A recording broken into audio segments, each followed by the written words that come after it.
প্রতিনিয়ত আমার মা আমাকে বিয়ের জন্য চাপ দিচ্ছে প্রতিনিয়ত, আর প্রতিদিন বাসায় একটা না একটা সম্বন্ধ আসতেছে। এখন কি করব? তো আমি তোমার কথা বলে দিচ্ছি মাকে, মা যেহেতু আমার ফ্রেন্ড, ভালো কথা। মা জিজ্ঞেস করলো আচ্ছা ছেলে কি করে বা ছেলে কোথায় থাকে, ছেলের সাথে একটু পরিচয় হতে চাই। এখন তো বিপদে পড়ছি আমি। যেই বলছে ছেলে রাজনীতি করে, আমার মা বলছে আচ্ছা ছেলে রাজনীতি করে, ভালো কথা, এটা তো প্রফেশন হইতে পারে না, তাহলে ছেলে কি করে? আমি যতবার বলি প্রফেশন রাজনীতি, মা বলে তাহলে ইনকাম সোর্স কি, সোর্স অফ ইনকাম কি? আমি বোঝাইতে পারতেছি না আমার মাকে, প্লিজ আমাকে একটু বলবা বুঝায়।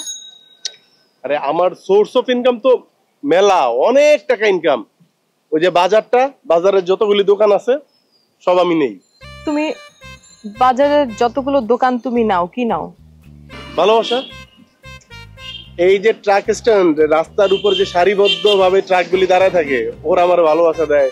এরপরে মার্কেট থেকে ভালোবাসা পাই, বিভিন্ন যে গার্মেন্টস থেকে ভালোবাসা পাই, শিল্প প্রতিষ্ঠান, সব জায়গা থেকে ভালোবাসা পাও, ভালো কথা। তার মানে তোমার ইনকামটা কোথায়? আমি জানতে চাচ্ছি ইনকাম। আমি তো ভালোবাসার কথা জিজ্ঞেস করি। সজল, কালকে বাবুর দোকানের চান্দা আইতে দেরি হইলো কেন? ভাই কালকে হলো সিদ্দিকের পোলাপান ছিল, এর কাছে মেশিন ছিল, চিন্তা করলাম মাথাটা গেঞ্জাম না করে পোলাপান দিয়ে আমরা চলে আসি। ভাই কেন? সিদ্দিকের পোলাপানের কাছে মেশিন ছিল, তোমার কাছে কি ফিটার ছিল?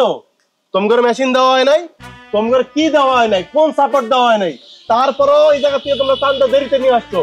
প্রিয় অভিভাবকের সামনে আমার মাথা নিচু হয়ে গেছে। ভাই আমগো কাছে মেশিন ছিল, ভাবছিলাম বিল দেয়া দিমু, পরে ভাবলাম পুলিশ টুলিশ হয় কি হয়ে যায়। এই মিয়া, তোমার চিন্তার বিষয়। হ্যাঁ, তোমারে যেই কামে পাঠানো হইতো তুমি সেই কাম করবা। থানা, পুলিশ, রাজনৈতিক নেতা, পরিবার, বিচার আচার, এটা বুঝবো আমার প্রিয় অভিভাবক।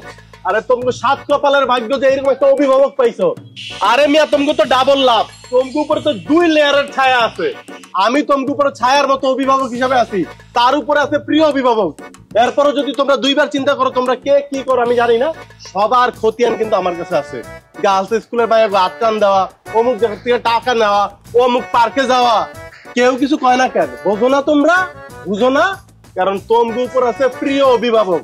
বিষয়টা মাথায় রাখো। আরে আমার অভিভাবক যদি একবার আমারে বলে, আমি তো আবার এই জীবন দিতে দ্বিতীয়বার চিন্তা করবো না।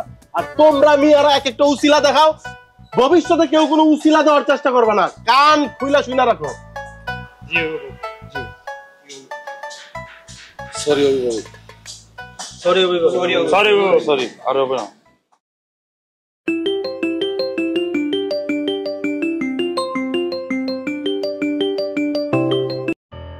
হ্যালো, কিছে? কারে কি করতে হইব? কাউরে কিচ্ছু করতে হবে না, একটু জরুরি কথা বলবো, এই জন্য তোমাকে জরুরি ডাকছি। কি এত জরুরি? আরে আমার বাসায় আমি অনেক চাপের মধ্যে আছি, আমি তোমাকে কোনোভাবে বুঝাইতে পারতেছি না যে আমি কি প্রবলেম ফেস করে যাচ্ছি প্রতিনিয়ত। আমার মা আমাকে বিয়ের জন্য চাপ দিচ্ছে প্রতিনিয়ত, আর প্রতিদিন বাসায় একটা না একটা সম্বন্ধ আসতেছে। এখন কি করব? তো আমি তোমার কথা বলে দিচ্ছি মাকে, মা যেহেতু আমার ফ্রেন্ড, ভালো কথা। মা জিজ্ঞেস করলো আচ্ছা ছেলে কি করে বা ছেলে কোথায় থাকে, ছেলের সাথে একটু পরিচয় হতে চাই।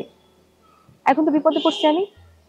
যেই বলছে ছেলে রাজনীতি করে, আমার মা বলছে আচ্ছা ছেলে রাজনীতি করে, ভালো কথা, এটা তো প্রফেশন হইতে পারে না, তাহলে ছেলে কি করে? আমি যতবার বলি প্রফেশন রাজনীতি, মা বলে তাহলে ইনকাম সোর্স কি, সোর্স অফ ইনকাম কি? আমি বোঝাইতে পারতেছি না আমার মাকে, প্লিজ আমাকে একটু বলবা বুঝায়। আরে আমার সোর্স অফ ইনকাম তো মেলা, অনেক টাকা ইনকাম।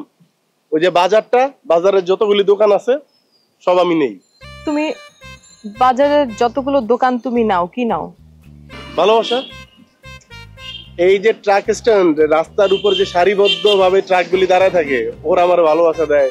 এরপরে মার্কেট থেকে ভালোবাসা পাই, বিভিন্ন যে গার্মেন্টস থেকে ভালোবাসা পাই, শিল্প প্রতিষ্ঠান, সব জায়গা থেকে ভালোবাসা পাও, ভালো কথা। তার মানে তোমার ইনকামটা কোথায়? আমি জানতে চাচ্ছি ইনকাম। আমি তো ভালোবাসার কথা জিজ্ঞেস করি নাই। এখন আমি তোমার কয়টা ইনকামের কথা বলবো? এই যে তোমাদের বাড়ির 4টা বাড়ি পর একটা নির্মাণাধীন বাড়ি আছে না, এই যে দেখছো কাজ হইছে, এরপরে কাজ বন্ধ মাঝখানে কিছুদিন, এখন আবার কাজ শুরু হইছে। এই যে কাজ বন্ধ শুরু হওয়া, এর মাঝখানে আমার একটা ইনকাম আছে। আরে তুমি কি রাজনীতি ছেড়ে এখন আবার কন্ট্রাক্টরি শুরু করছো? ওপরে দেখো ইনকাম, এই যে এলাকার মধ্যে মারামারি হয়, ঝগড়াঝাটি হয় না, তো এখন এটা যদি উকিল ডাকতে হয়, আদালতে যাইতে হয়, অনেক টাকার ব্যাপার। এটা আমরা অল্পের মধ্যে দুই পক্ষকে একসাথে করে মিলে বসাই দিই, ওরা আমাদেরকে একটু দেয় আর কি। ওই যে আছে ইনকাম অনেক আছে, রাজনীতিবিদদের অনেক ইনকাম। রাজনীতিবিদদের অনেক ইনকাম? তুমি রাজনীতিবিদ, ভালো কথা, মানে তোমার কাজটা কি সেটা বলো আমাকে। ওই যে মানে জনগণের পাশে দাঁড়ানো, মানে আমরা বন্ধু, জনগণের সমাজ সেবা। সমাজ সেবা মানে আমি ছোটবেলা থেকে জেনে আসছি, শুনে আসছি এবং বইয়ে পড়ে আসছি যে যারা প্রকৃত রাজনীতিবিদ তাদের পকেটের টাকা উল্টো চলে যায়, তাদের পকেটে টাকা আসে না। তাহলে তোমার পকেটে টাকা কিভাবে আসে সেটা বলো। আরে তুমি যেটা পড়ছো, যে রাজনীতিবিদদের জীবনী পড়ছো, এইটা অনেক পুরাতন, ওল্ড ভার্সন। আমরা তো নতুন মানে লেটেস্ট ভার্সনের রাজনীতি করি। এইখানে কি, এইখানে জনসেবা, সমাজসেবার পাশাপাশি একটা ব্যাপক ইনকাম আছে। আর সবচেয়ে বড় কথা, রাজনীতিবিদের বউরা যদি এই সমস্ত জানতে চায় কোত্থেকে ইনকাম কি, তাইলে দরকার নাই আসলে বিষয়টা জানা। বাবা আমার না মানে এই কথাগুলো সব মাথার উপর দিয়ে উঠতেছে, আমি স্টিল বুঝতে পারতেছি না যে তুমি কি করবা। আচ্ছা আমার মাকে না হলে আমি না বুঝাইলাম, কিন্তু আমার তো জানার দরকার আছে যে আমার হাজবেন্ড আসলে কি করে। তুমি তো আমার ফিউচারে, আমি তোমার সাথে সংসার করবো, আমাদের বাচ্চা কাচ্চা হবে, বাচ্চা কাচ্চাদের আমার জবাবদিহি করতে হবে যে আমার বাচ্চার বাবা কি করে। তাহলে আমি কি বলবো তখন?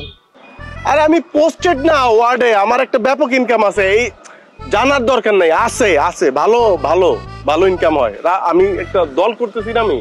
আর রাজনীতিবিদদের বউদের এত প্রশ্নের উত্তর জানতে হয় না, কোত্থেকে ইনকাম, কিভাবে আসতেছে, দামি দামি গাড়ি, দামি দামি বাড়ি, এই যে অলংকার, যা চায় তাই পাওয়া যায়।